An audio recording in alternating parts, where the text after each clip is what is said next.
नमस्कार दोस्तों, मैं राजपाल आप सभी का आपके अपने YouTube चैनल चरण एजुकेशन क्लासेस पर स्वागत करता हूं। दोस्तों, आज अपने लेकर आ गए हैं राजस्थान अध्ययन सीरीज की एक नई क्लास। और आज की क्लास में अपने करेंगे कक्षा 6 के अध्याय नंबर 4, जिसमें राजस्थान में प्राचीन सभ्यता स्थल। चैप्टर का नाम क्या है? राजस्थान में प्राचीन सभ्यता स्थल। इससे पहले 3 अध्याय करवा दिए गए हैं। यदि आपने पहले की क्लासें नहीं देखी है तो आपने पहले की क्लासें जरूर देख लेना। दोस्तों, ये क्लास बड़ी ही महत्वपूर्ण होने वाली है, तो सभी साथी वीडियो को अभी से लाइक कर दो, शेयर कर दो, चैनल को सब्सक्राइब कर लो। आपका ज़्यादा समय न लेते हुए क्लास को करते हैं शुरू। मानव ने सर्वप्रथम किस धातु का प्रयोग किया? मानव ने सर्वप्रथम किस धातु का प्रयोग किया? तो किसका किया? तांबे का। राजस्थान में ताम्र सभ्यता के अवशेष कहाँ से प्राप्त हुए हैं? राजस्थान में ताम्र सभ्यता के अवशेष कहाँ से प्राप्त हुए हैं? कालीबंगा, गणेश्वर सभ्यता और आहड़ सभ्यता। कालीबंगा, गणेश्वर और आहड़ सभ्यता से ताम्र सभ्यता के अवशेष प्राप्त हुए हैं। अब बात करते हैं अपने कालीबंगा सभ्यता की। ठीक है ना? कौन सी सभ्यता की? कालीबंगा सभ्यता की। कालीबंगा सभ्यता स्थित है। कालीबंगा सभ्यता कहाँ स्थित है? हनुमानगढ़ में। कहाँ पर? हनुमानगढ़ में। कालीबंगा सभ्यता का विकास किस नदी के किनारे हुआ? कालीबंगा सभ्यता का विकास घग्गर नदी के किनारे हुआ। कहाँ हुआ? घग्गर नदी के किनारे। दोस्तों, ये क्लास बड़ी ही महत्वपूर्ण है, क्योंकि इस क्लास में आपको आरबीएससी का पूरा निचोड़ मिल जाता है। इस क्लास में अपने राजस्थान अध्ययन बुक के जितने भी चैप्टर वाइज इंपॉर्टेंट क्वेश्चन बन रहे हैं उन सभी को करवा रहे हैं, तो ये क्लास बड़ी ही महत्वपूर्ण है। कालीबंगा सभ्यता का उत्खनन किसके निर्देशन में हुआ? कालीबंगा सभ्यता का उत्खनन किसने करवाया? डॉक्टर बीबी लाल और बी के थापर। किसने? डॉक्टर बीबी लाल और बी के थापर ने। ये बड़े ही महत्वपूर्ण प्रश्न हैं। आरबीएससी की जितने भी एग्जाम होते हैं उनमें राजस्थान अध्ययन में जो प्रश्न का आंसर दिया हुआ है वही करेक्ट माना जाता है, तो इसलिए ये सीरीज बहुत ही महत्वपूर्ण है। कालीबंगा सभ्यता से प्राप्त अवशेष। कालीबंगा सभ्यता से प्राप्त अवशेष। कालीबंगा सभ्यता के मकानों में ईंटों का प्रयोग किया गया। कालीबंगा सभ्यता के मकानों में ईंटों का प्रयोग किया गया। बस्ती के गंदे पानी की निकासी के लिए यहाँ लकड़ी व ईंटों की नालियाँ बनी हुई थी। कालीबंगा सभ्यता में दोस्तों, जो शहर का जो निवास स्थल का गंदा पानी था ना, उसको बाहर शहर से, गांव से बाहर निकालने के लिए लकड़ी व ईंटों की नालियों का प्रयोग करते थे। इस सभ्यता में चबूतरे भी मिले हैं जिन पर अग्निकुंड वेदिकाएं बने हुए हैं। इस सभ्यता स्थल से चबूतरे मिले हैं और उन पर अग्निकुंड यानी कि वेदिकाएं बनी हुई थी। और ये कितनी वेदिकाएं मिली हैं? 7। कितनी? 7। कालीबंगा सभ्यता स्थल से एक साथ कितनी वेदिकाएं मिली हैं? 7, जिनमें 6 एक स्थान पर थी और एक अलग थी। आप प्रश्नों को साथ साथ में याद करते रहो ताकि आपको राजस्थान अध्ययन की बुक उठाने की जरूरत ना पड़े। कालीबंगा की नगर योजना सिंधु सरस्वती सभ्यता की नगर योजना के समान थी। कालीबंगा सभ्यता की जो नगर योजना थी ना, वो सिंधु सरस्वती सभ्यता के समान थी।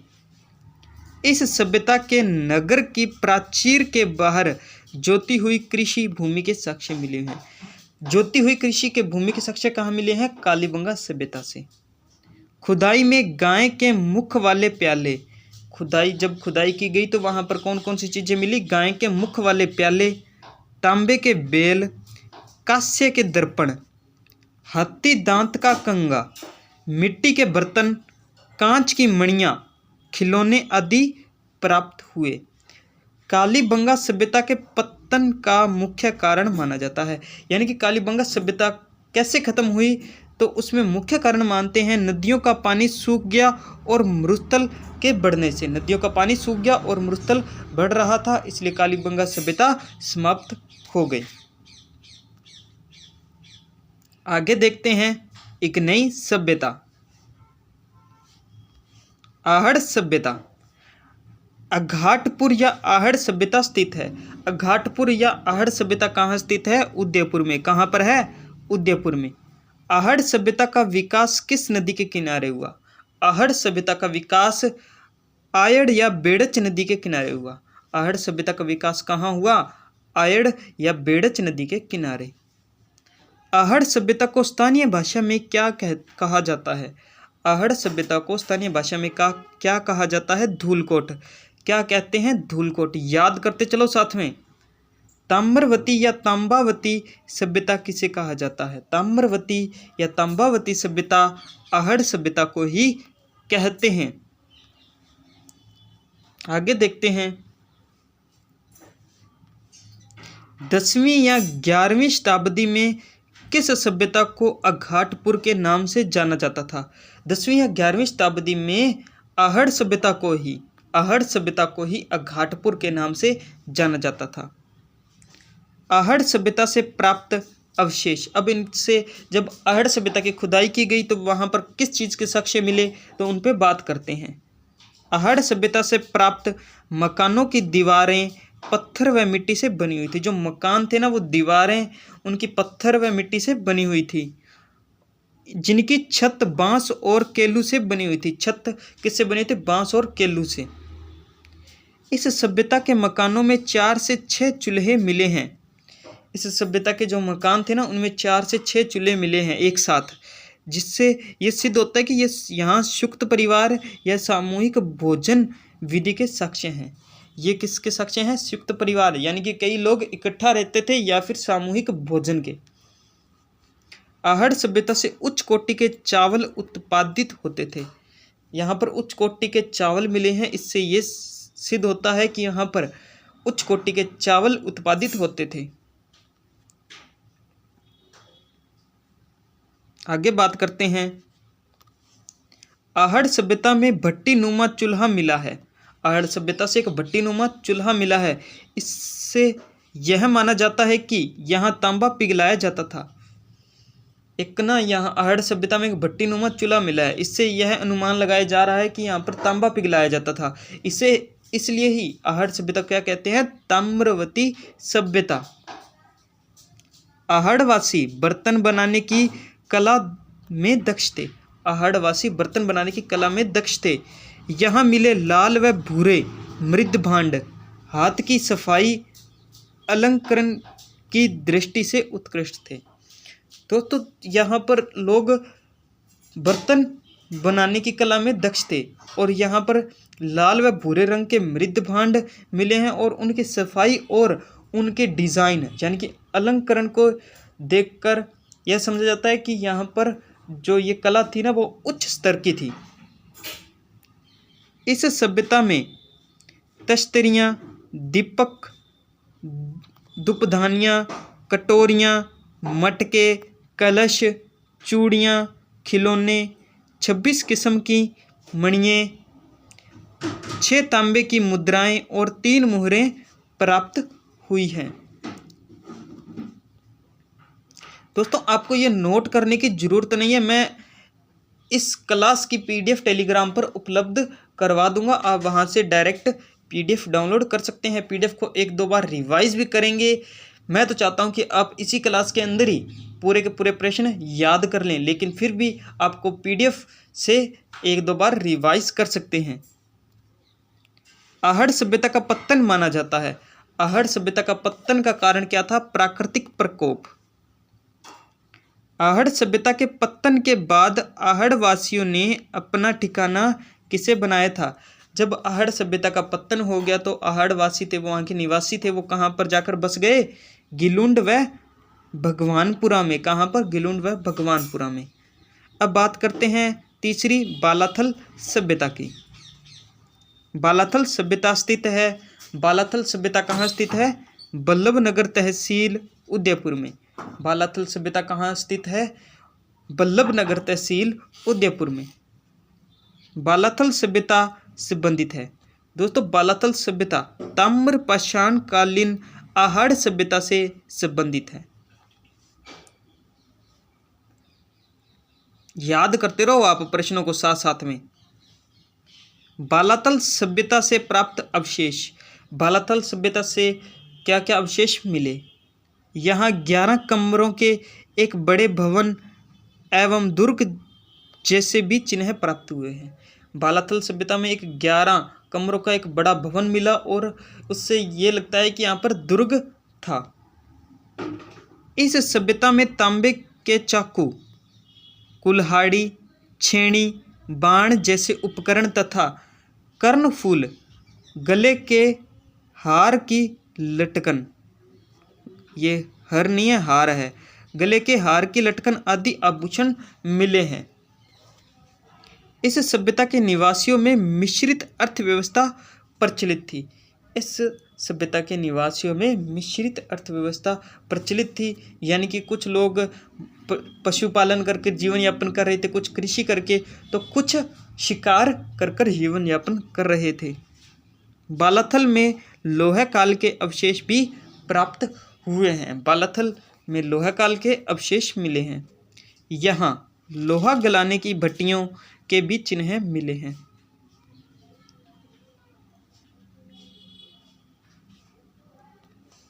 बालातल सभ्यता के अतिरिक्त ऐसा कौन सा स्थान है जहां भुना हुआ वस्त्र प्राप्त हुआ है? दोस्तों, बालातल सभ्यता पर भी भुना हुआ वस्त्र मिला, और एक और सभ्यता थी बेराठ सभ्यता, वहां पर भी भुना हुआ वस्त्र मिला था। बुना हुआ वस्त्र है यानी कि हाथ से बनाया हुआ। गणेश्वर सभ्यता, बात करते हैं गणेश्वर सभ्यता की। गणेश्वर सभ्यता कहाँ स्थित है? नीम का थाना में। नया जिला बना है ना नीम का थाना, वहाँ पर गणेश्वर सभ्यता स्थित है। ताम्र संचयी संस्कृति कहा जाता है। ताम्र संचयी किसे कहते हैं? गणेश्वर सभ्यता को। ताम्र संचयी गणेश्वर सभ्यता।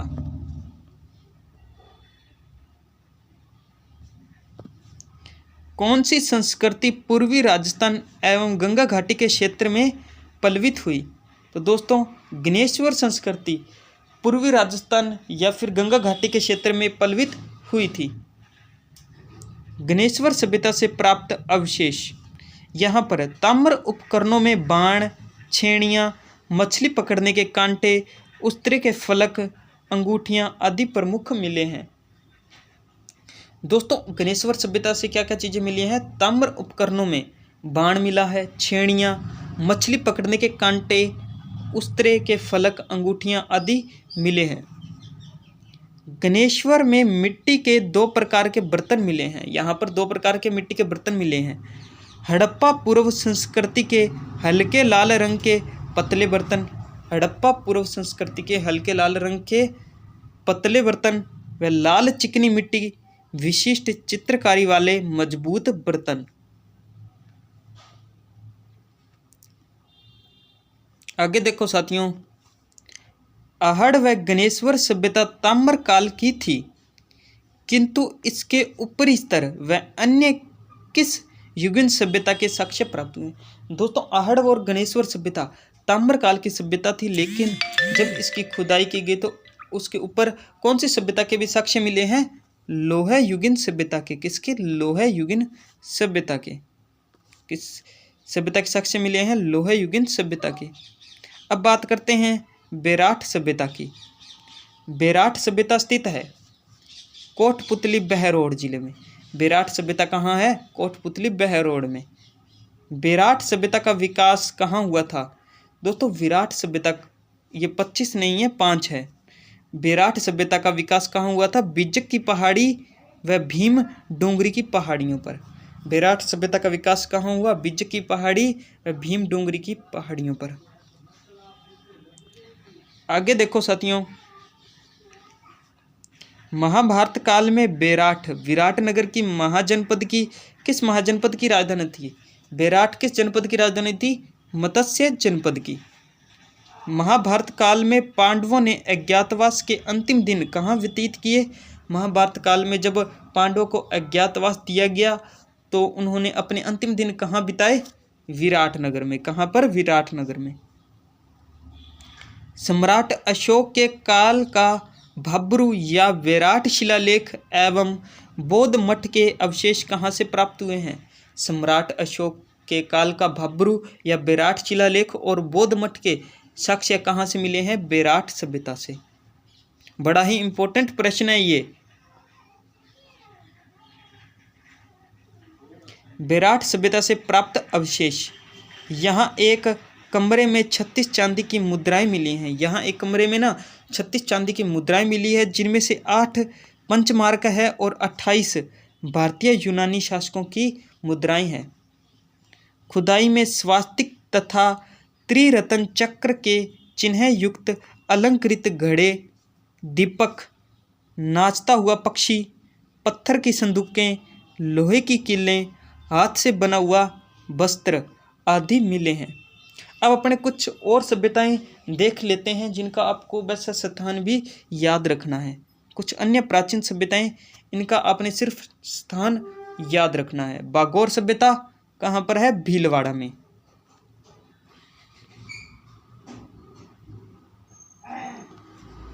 उज्जैना सभ्यता बदनौर ब्याबर में। सांबर सभ्यता जयपुर ग्रामीण में। जोधपुरा सभ्यता कोटपुतली बहरोड में। नगर सभ्यता टोंक में। रेड सभ्यता टोंक में। नगरी सभ्यता चित्तौड़गढ़ में।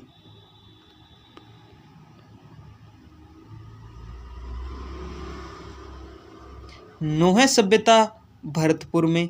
भीनमाल सभ्यता जालौर में। पचमता सभ्यता राजसमंद में। किलुंड सभ्यता राजसमंद में। सोथी सभ्यता बीकानेर में। पीलीबंगा सभ्यता हनुमानगढ़ में। रंगमहल सभ्यता हनुमानगढ़ में। बड़ौपल सभ्यता हनुमानगढ़ में। ये थे दोस्तों आज के अपना अध्याय नंबर 4। अध्याय नंबर 4 में जितने भी इम्पोर्टेंट क्वेश्चन थे वो आपको इस क्लास में करवा दिए गए हैं। इसके अलावा अध्याय नंबर 4 में एक भी प्रश्न नहीं बचा है। आपको अब दोबारा अध्याय 4 देखने की ज़रूरत नहीं पड़ेगी। यदि आपको ये क्लास अच्छी लगी है तो वीडियो को लाइक कर दो, शेयर कर दो और चैनल को सब्सक्राइब कर लो। कल नया अध्याय करवाया जाएगा तो इसलिए आप बेल आइकन को भी ऑल पे सिलेक्ट कर लें, ताकि जब कल नई क्लास आए तो आपको उस क्लास का नोटिफिकेशन सबसे पहले मिल जाए। इस क्लास की PDF पाने के लिए आप हमारा टेलीग्राम चैनल चरण एजुकेशन क्लासेस ज्वाइन कर लें। टेलीग्राम चैनल का लिंक नीचे डिस्क्रिप्शन में दिया गया है। तो मिलते हैं कल नए क्लास के साथ। जय हिंद साथियों, वंदे मातरम।